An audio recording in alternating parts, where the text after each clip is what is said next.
What up, everybody? This is the People's Choice Podcast. Here we go. Mic check. 1, 2. There we go. All right, ladies and gentlemen. This is the People's Choice Podcast, episode 31. I am, of course, your host, TG. Good news is, if you're listening to this, you made it another day, so welcome back. The other good news is, for the first time ever, the People's Choice Podcast is on camera, man. We're going to be brought to you visually, henceforth. Hopefully, this goes well. We're trying a lot of new things right now. Got some art behind me looking crispy. If you want to buy it, let me know. I didn't do this shit, but if you still want to see who's doing this, let me know. You know what it is. We back at it again, man. I don't know. The last time I dropped was like December. Oh, God. Wasn't that long ago, was it? Y'all ain't heard from me since 2018?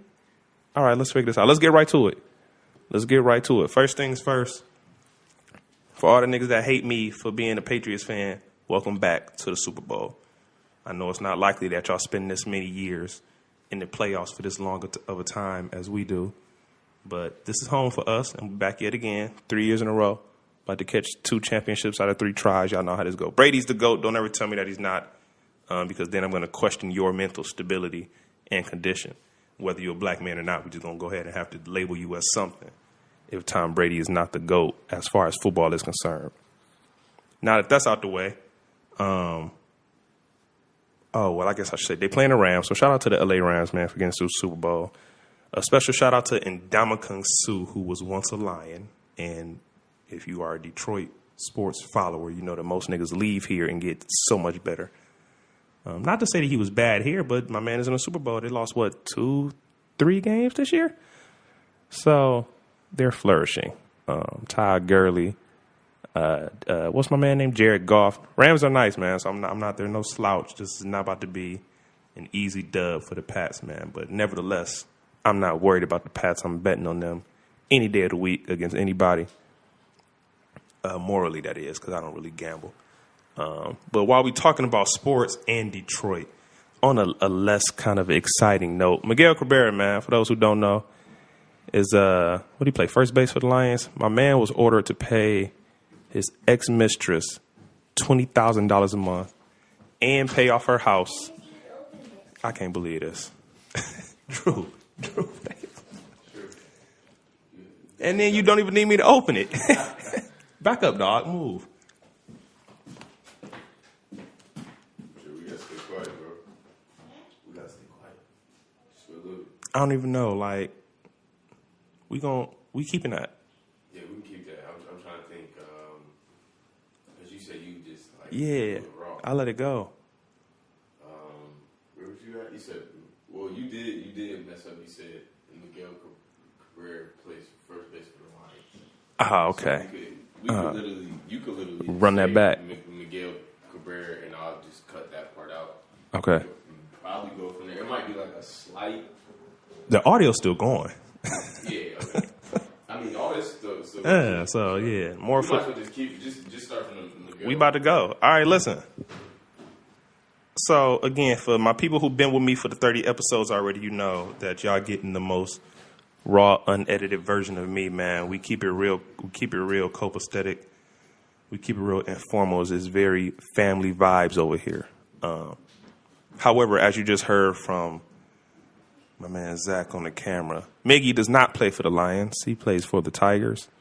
And along with this 20 racks a month, and in order to pay off the almost $1 million house, the story is so intense, man. He had a lady, got her pregnant twice, right? Mind you, he's already married with his own 3 or 4 kids. His kids, both of the illegitimate children are under like 6 or 7 years old, man. So it's tough. He is ordered to make sure that they have the same type of vacations as his legitimate children. They got to live the same lifestyle, the ex-mistress and his kids, as his wife, and his, legitimate kids live. It's crazy. Miguel gets paid a lot and has made a lot in his lifetime, but I'll tell you what, that kind of child support shit, man, is never comfortable. You never get used to just, most niggas gonna be like, all right, these my kids, I ain't tripping. But we all know how this goes, man. I had an episode a while back about the child support scam, the spousal support scam. This is child support and like, I guess it's spousal support, but they was not even married. That's the crazy part.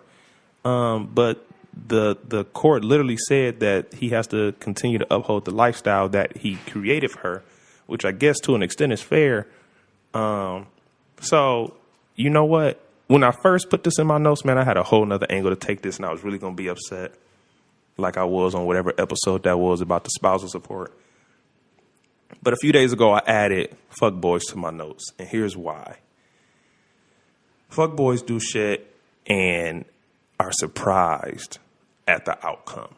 And the reason these are fuckboys is because of the social climate right now and all of the shit that's going on. You could flip a coin on any given day on whether or not we're going to hear some new news about sexual allegations, sexual assault allegations, or whatever we calling it right now. However, there are stories where chicks are lying, trying to get money, trying to extort niggas. There's also stories where dudes are lying and, in fact, are guilty or, in fact, did more than they led on. So it's Drew, the bathroom was right there, dog. I just pointed. Hold up, Drew. I'm taking you upstairs. Oh, yeah, good idea. Drew, don't go in there. So the fuckboys idea comes from the concept that at some point, gentlemen, and I'm going to say this as a guy, as a man with kids, man, and a daughter, and even a son, actually. At some point, we got to realize that a lot of the shit that we get blamed for is because we are actually guilty of the shit. Here's what I mean. It's similar to the boy who cried wolf, man. There's a pattern. There's a history. There is on paper cultural, societal history and patterns of how we treat and mistreat and physically abuse women, white women, black women, Latino women, minority women, whatever you want to call it. We've been guilty of it for a long time. So now it bothers me when women lie in an attempt to get money out of guys, but it also bothers me that that's even an option for them to do because of what we've created as a society. There's a lesser version of fuckboys who just like are bad socially and don't know how to approach and really like get a girl to say yeah. And then they just go overboard and we end up in these situations. But the extreme version is literally the ones who are guilty and have done and have been doing these things and put us in a situation as black guys, as adult males in this world, to where everything we do and everywhere we go, aside from the police shit and all that, like I got homies, I think y'all heard me on another episode with Tyreek, like as college athletes, before y'all go out at night, what do y'all talk about with each other? Like, do y'all huddle up and be like, yo, this is the game plan. Make sure we're not here. Make sure a baby girl acting like this. We don't move around this way, because it's real quick to end up in a fuckboy category, you know? And Chris Brown is dealing with a situation where he about to sue the socks off of everybody, man. Everybody. And there are stories saying that he didn't do anything. He wasn't there. He had nothing to do with it. And that's what he was saying from jump. So they held him in Paris. They got a bunch of stories and they sent him home, and dog is hot. So it's like we've created this narrative that is so easily accessible for people. And I think I talked about it last time, so I ain't doing that again. But there's you got niggas in prison, man, who didn't do anything. We get stories every day of 60 and 70-year-old men being exonerated of a rape that they were proven innocent of 30, 40, 50 years ago, man. This is a crazy time. Actually, this wasn't even rape, but Khalif Browder's family just got a settlement from the city. And not only did he commit suicide, but his mom also passed a few years ago. So his family can't even get the money. Crazy, right? Y'all wait till everybody died and start passing out this money when before y'all knew the situation. Y'all knew. They knew. Because if a man don't get trial because you don't have enough evidence against him, you can probably just go ahead and say he's innocent, dog. So now they couldn't check for $3 million and nobody to give it to. Cute. And as we talk about Kalief Browder, then we get into what Jay-Z and Meek Mill are doing, which is probably went over a lot of people's heads. Y'all saw the pictures y'all liked and y'all kept scrolling. But they're starting a criminal justice reform organization. This is via XXL. Jay-Z and Meek Mill have joined forces to push for criminal justice reform. In a press conference they had on Wednesday, January 23rd, two rappers announced Reform Alliance, a new criminal justice reform organization that Meek spoke about back in July. What month we in? January? All right. So they talked to Van Jones of CNN. CEO Reform Alliance's founding team also includes New England Patriots owner Robert Kraft, 76ers co-owner Mike Rubin, Nets co-owner. Oh, we got a whole lot of people in this mug. Galaxy Digital founder, Vista Equity Partners. There's a lot of rich people, man. He told y'all that on the album. But y'all know the Meek story, man. He finally got released. Probation, parole, popped the willies, breaking up a fight. They threw him in. Black lady almost made him hate his people because she throwing niggas in jail. So here's what he said, man.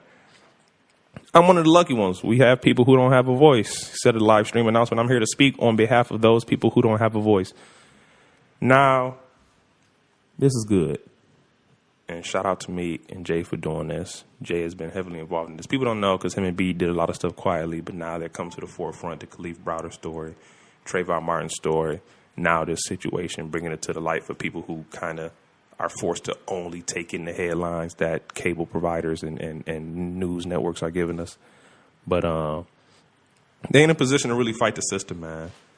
And this is because, again, it's not always white people throwing black people in jail because Meek's judge was black. The point is they're trying to really get between the lines and figure out why and how this is happening at such a drastic rate and such an incomparable rate between blacks and whites, or minorities and whites.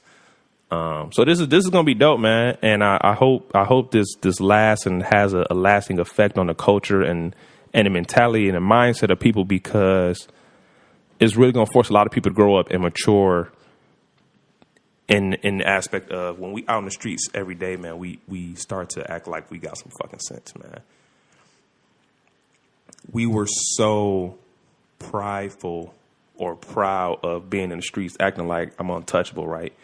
Can't nobody do nothing to me, nigga, like whatever. Nigga, no, it's not how this goes, baby.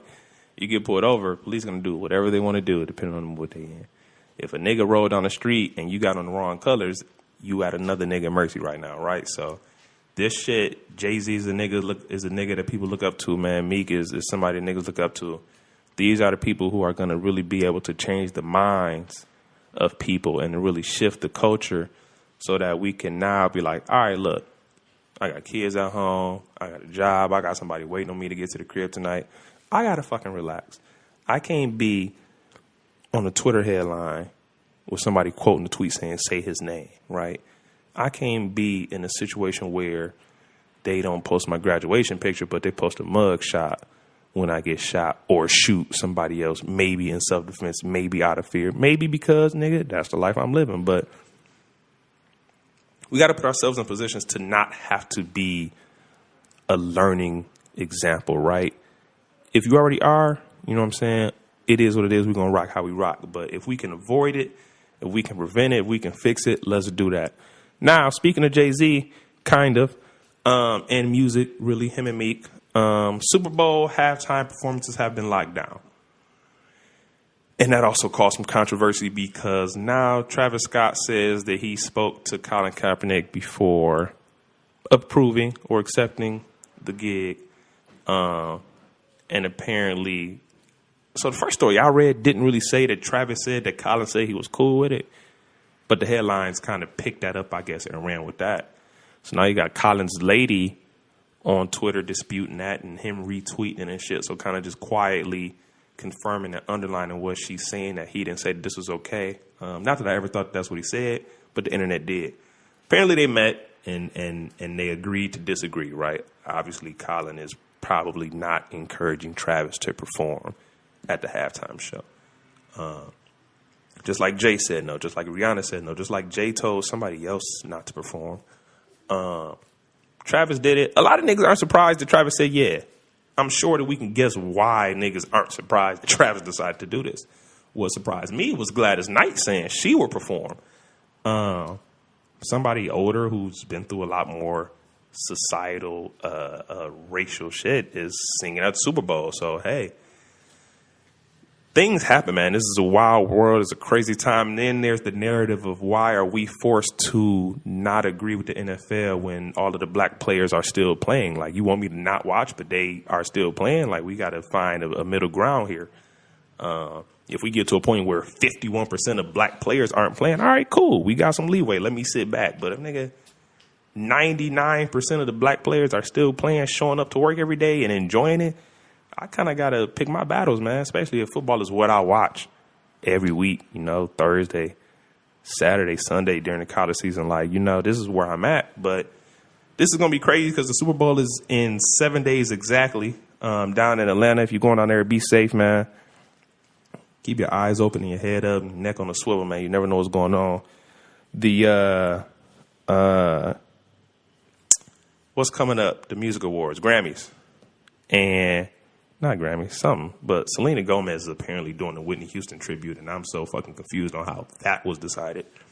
But I'm also confused on why do we keep picking little not black singers to do tributes for black legends? I don't understand this. So we're going to see how this goes. We talked about Chris Brown. Oh, y'all got a lot going on. We got a lot going on. I'm not sure why. I don't do the politics thing, but shout out to Kamala Harris for announcing her presidential run for 2020. Shout out to Mookie Betts for saying he's not going to the White House with the Boston Red Sox. Shout out to the Warriors for going to D.C. to play the Wizards and going to see Barack just to kick it with him. Who else need to get shouted out for doing some good shit? Martin Luther King Day passed, and I was off work. If your job don't give you that day off work, find a new job. Also, as a nigga with kids and days off of work, I feel like this is a sidebar, very much so a sidebar.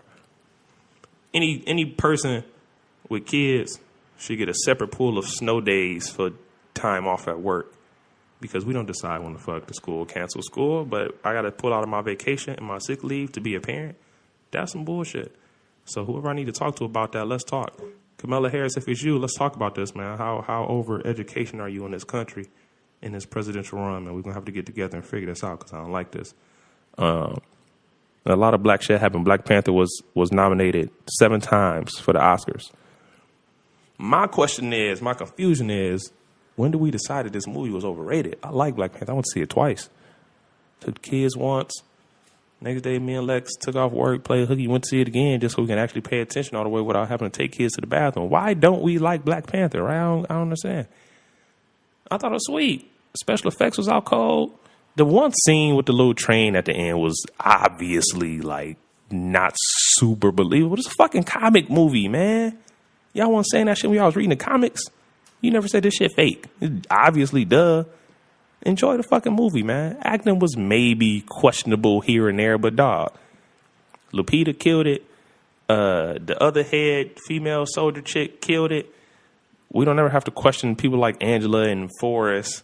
T'Chaka, the dad, killed it, who's also about to voice on Lion King. Like, questionable acting from Michael B., all right, and questionable accent from Chadwick, okay. Other than that, bro, Wakanda's a fucking fake country. We had to make up an accent. Obviously, it's not going to be crispy. Why are we so critical about some shit that we can't do? Y'all going to make a fucking Black Panther. Make a better movie. Take the same comic and make a better movie. And then let your shit get 7 Oscar nominations, and then let's see what we say. Right? Best Picture, Special Effects, Best Movie, I believe. I don't know the other 4 off the top of my head. But personally, I don't think the movie is overrated. That's going to stay in the rotation. I'm also a Marvel fan, so I watch all the movies. Avengers is coming out. Spider-Man dropped a trailer a couple days ago. That shit look hard. What else am I missing? Captain Marvel coming out. That's probably the one that I'm the least excited about. But I'm going to watch it just so I can have the entire story, right? But yeah, dog, why? And of all people to be so upset at the movie, it's the black people that's really like, we gassing Black Panther. Ain't that what we supposed to fucking do, bro? Ryan Coogler from Oakland directing a movie like this? Catching a Disney check, catching a Marvel check. We mad at that? We mad at niggas really just putting niggas on, right? And then you got Jordan Peele goes and grabs Lupita and my man who played in Baku, for his new movie, Us. Like, I don't understand. Why do we wait for a movie to get 7? No, let me not say, because y'all didn't wait. Black people did not wait. Y'all definitely was saying this movie was overrated last year. Yet and still, when I went, movie theater was banging, right? And I understand you got to see it to decide that it's overrated. But Black Panther broke so many fucking records last year, dog, around the world. And we wait till we get 7 Oscar nominations to be like, oh, we gassed it. Good fucking job, black people, because of our gas, they got a chance to win 7 Oscars, bro. So, good job, right? No publicity is ever bad publicity. Which is why I don't understand why y'all make all these fuck Donald Trump shirts, because the more you say his name and put his name on shirts and shit, y'all just helping him, but that's neither here nor there. I gotta press pause real quick. TGtheHost.com, man, has everything you need for me, right? Shows, social media, podcasts, about, pictures, contact information. You know, you want to inquire about me hosting who knows what. Like, I'll tell you this right now. You don't know that you need a host until you have a host, right? And then you tell yourself, fuck, we should have had TG this entire time. TGtheHost.com, man. I think it's a contact. This is mobile-friendly, desktop-friendly. Just hit the menu, contact on the phone, on the desktop, just top right-hand corner. Email address, phone number on there. Boom, fuck with me. Follow me everywhere. Facebook, Twitter, Instagram, YouTube. Are niggas still on Snapchat? Y'all still do Snapchat? Not for real? Okay. I wasn't on that for real, but I know it's been slowly dying. And then Blurred Vision, man. BlurredVision.us. Urban Street Band. I ran that shit down to y'all last episode, man. Y'all fuck with that. Black owned. I told you I'm trying to spend all black money this year. I'm trying to put all my money back in the black pockets so we don't have to deal with 21 and LeBron having to apologize for quoting lyrics that Jewish people got all the money. It's the fucking truth, bro. Why are y'all so sensitive? Why do you have to apologize for saying shit that's the truth, dog? Like, do y'all think Jewish people was offended by the fact that we said that they got all the money? No. The niggas looked at us and smirked and said, duh, stupid, we been told y'all how to do it. I don't understand. So Blurred Vision, spelled just like it sounds, .us, man. Use my code TG10, TG10 for a little discount at the checkout. Tell them your boy sent you, man. The shit is in my bio on Instagram if you forget. Run that, follow me, share, tweet somebody, cool. What else I got? Oh, hit me on Apple Music too, because I've been making playlists a lot lately, and not just because everybody's making playlists. I don't do them shits until I'm kind of inspired to make a playlist. I dropped the skate mix. That was, a lot of people fuck with that. Do the skate joints, man. I got another one that's in the works right now that should be dropping next couple of days, few hours, who knows. But listen, I got a lot of shit planned out. I got a lot of shit getting ready to happen. I need all y'all to be ready. So tell somebody to tell a friend to tell a friend. We on TGtheHost.com, the People's Choice Podcast. Listen, if you have been, if this is your first time, if this is your second time, if this is your 31st time listening to me, there's now an option for you to support this podcast, man. Listen, you go back to the website and click the podcast in the menu and scroll down, and it's all caps, hyperlinked, underlined, support this podcast. $1 a month, $5 a month, $13 a month, whatever the Lord leads you to do, man. Just, if this is how you want to support your boy, you want to do it anonymously, you want to say, what's the deal? You want to throw some dollars on there, so when I get on, I got to pay you back. Just type that in the notes, and we're going to settle that when it's time to settle that. But listen, we got to move on up, move on out. I'm trying to quit my job sooner than later. So People's Choice Podcast does not have a website. It's all there. But you can follow it on Instagram, the People's Choice Podcast, and TPC Pod on Twitter. That's where we at. So Alicia Keys, Steve Harvey is hosting the NFL Awards. Y'all, I got to be honest, dog. Steve Harvey is my hosting goal. I don't know if y'all have paid attention to how many times you see and hear his voice between Monday and Friday. But depending on where you are city-wise, depending on what radio you listen to, depending on if you watch the Game Show Network at night, but Family Feud, the radio, his talk show during the day, he still get the sporadic hosting gigs for the award shows and shit. Like, this is ridiculous. Steve, let's talk about this, man. At some point, you're going to retire. I know you're getting tired because on the daytime talk show, you got the white beard. On Family Feud, you clean cut with the black mustache. I get it, Doc. I know you tired. Let's talk this out. Let's do a nice, smooth transition, man. We're going to keep all the money right here in the neighborhood, baby. But yeah, he hosting NFL awards, and Alicia Keys is hosting. Fuck, what show? What award show was that? Is the Grammys coming up? It's top of the year, right? Grammys, bro. Y'all do the Oscars, Grammys, Emmys, all that shit be fucking with me, dog. I don't be knowing. But look, that's all I got. Y'all be good, man. Y'all stay warm wherever you living at, because where I'm living at is fucking cold. So strap up, man. The flu is going around. Kids are snot-nosed running around, not washing their hands, not wiping snot off their face. Wash your kids' hands. Wash your hands. Stop kissing everybody in the face right now. Stop kissing the other places that y'all kiss right now. And take some fucking Theraflu, some NyQuil, and call it a day, man. All right.